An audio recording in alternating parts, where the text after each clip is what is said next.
ఇక విభేదాలు దేనికి వచ్చినాయి? నరదిష్టి అన్నాడని విభేదాలు వచ్చాయి. లేకుంటే ఆయన గురించి మేము మాట్లాడు. ఇంతకుముందే చెప్పినాను కదా నేను, ఏమని చేసుకోమని, కాంటాక్ట్ ఆయన చేసుకోమను. వాళ్ళు సినిమాలు చేసుకుంటలేరా? నేను ఒక్కటే అడుగుతాను, నీకు అంత మీ ఫ్యాన్స్ పైన నీకు అంత అది ఉంది కదా, నీకు ప్రేమ ఉంది కదా, నీవు వచ్చిన సినిమా 2 రోజులు ఫ్రీ టికెట్స్ ఎందుకు ఊరికే రేట్లు పెంచమని చెప్పి మమ్మల్ని అడుక్కుంటున్నారు? ఎందుకు రేట్లు పెంచమంటున్నారు? ఎవరిపైన పడుతుంది ఆ భారం? ఫ్రీగా 2 days పవన్ కళ్యాణ్ అయితే నీ వచ్చే మూవీ ఏదొస్తుందో నీ జనసైనికుల కోసము నీ ఫ్యాన్స్ కోసం 2 రోజులు ఆంధ్ర తెలంగాణలో టికెట్ లేకుండా ఫ్రీగా వాళ్ళకి సినిమాలు చూపి, వీళ్ళకి పబ్లిక్ ఎంత వచ్చినా కొద్దీ వీళ్ళకి ఆందాన్ని ఎక్కువ. దానికోసమే వాళ్ళు అది చూపించారు. అదే మా దగ్గర ఇంత మంది ఉన్నారని చెప్పేసి అక్కడ మళ్ళీ అమిత్ షా కొని చూస్తే మళ్ళీ ప్యాకేజ్ పెడుతుంది. లేకుంటే కేసీఆర్ ఇస్తాడేమో పెద్ద ప్యాకేజ్ దానికన్నా. లేకుంటే మళ్ళీ జగన్ కూడా మాట్లాడుకోవచ్చు. నాకు అది కూడా డౌట్ ఉంది. చూద్దాం. ఇంకా నేను ఈరోజు చెప్తున్నాను కదా, బీఆర్ఎస్, బీజేపీ, దాని తర్వాత జనసేన ముగ్గురు పొత్తుతోనే వచ్చే ఎలక్షన్లు వస్తున్నారు. ఈరోజు నేను మాట్లాడుతున్నాను, ఈరోజు గాంధీ భవన్లో మీ ముందు మాట్లాడుతున్నాను. రాసి పెట్టుకుని వాళ్ళలాగా అబద్ధాలు మాట్లాడటం కాదు.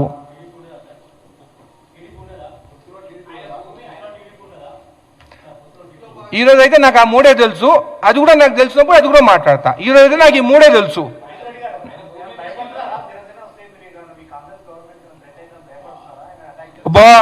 బాబా అంత తడిచిపోతున్నావు. మేము మాట్లాడేది ఏంది, సెంటిమెంట్ గురించి మాట్లాడేది నువ్వు తిడుకో అని చెప్తుంటేనేమో భయపడుతున్నా అంటుంది. నిలబడమని చెప్పు రాదు. అదే నేను ఒకటి అడుగుతున్నా, పవన్ కళ్యాణ్ గారు నెక్స్ట్ ఎలక్షన్లో ఆయన చెప్పమని చెప్పు, ఆంధ్రాలో నిలబడతాడా తెలంగాణలో నిలబడతాడా? తెలంగాణ అయితే నేను చెప్తున్నా, జడ్చలో నిలబడతారా చూసుకుందాం. మరి నిలబడకుంటే ఎందుకు వచ్చిండే? పార్టీ అంటే ఎవరు నిలబడతారు? మళ్ళా ఎవరు? బట్టలు ఊరబిక్తాము, తంతము, చంపుతాము, గండు తీసుకొని షూట్ చేస్తాము, పొడుస్తాము, వాళ్ళకి ఇస్తారా టికెట్? చెప్పు. మళ్ళీ ఆయన నిలబడుకుంటే ఎవరి కోసం వచ్చిండు? బీజేపీ కోసం వచ్చిండా? బీఆర్ఎస్ కోసం వచ్చిండా? క్లారిటీ ఇవ్వాలి. రాజకీయంలో క్లారిటీ ఇవ్వాలి. నేను 10 ఏళ్ల కింద నేను ఎమ్మెల్యే అవుతా అని వచ్చిన క్లారిటీగా, అపోజిషన్ నిలబడ్డా క్లారిటీతో ఉన్నా. ఇష్టం వచ్చినట్టు ఆ పార్టీలు ఈ పార్టీలు పోయి పదవుల కోసం పోలేదు. ఆయన పోయిండు.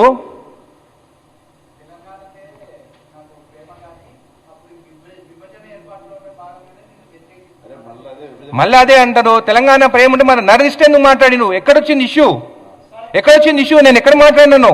నరదిష్టి వాళ్ళ కంటి చూపులతోనే చెట్లు చచ్చిపోయినా అన్నారు. ఇష్యూ అక్కడ. నిన్న కూడా ప్రెస్ మీట్ పెట్టినప్పుడు నేను ఏమని చెప్పినాను? రండి తిరగండి, ఎవరు వద్దంటలేరు. నువ్వు గుజరాత్లో కూడా పెట్టా పార్టీ, ఎవరు వద్దంటుంది నిన్ను? నేషనల్ పార్టీ అని అన్నారు. ఓ మిస్టర్ రాహుల్ గాంధీ, ప్రియాంక గాంధీ అని మాట ఈయనకు అర్హత ఉందా వాళ్ళ ముందు పేరు తీసుకునేదానికి? వాళ్ళ కుటుంబం ఏంది, ఈయనదేంది?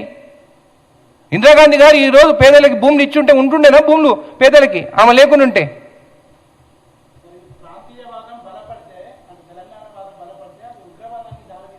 అబ్బా అంటే మేము తెలంగాణ కావాలని నడితే మేము ఉగ్రవాదులమా? మేము టెర్రరిస్టులమా?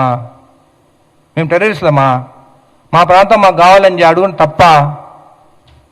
మేము ప్రేమతో పడతాం, డబ్బులకు పడం మేము.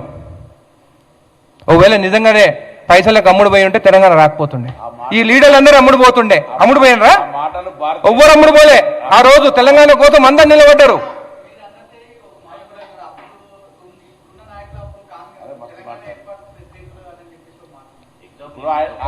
ఇప్పుడు ఆయన మాట్లాడినట్టుగా మాటలు అవన్నీ భారతీయ జనతా పార్టీకి మాట్లాడించిన మాటలుగానే భావిస్తారు. ఎందుకంటే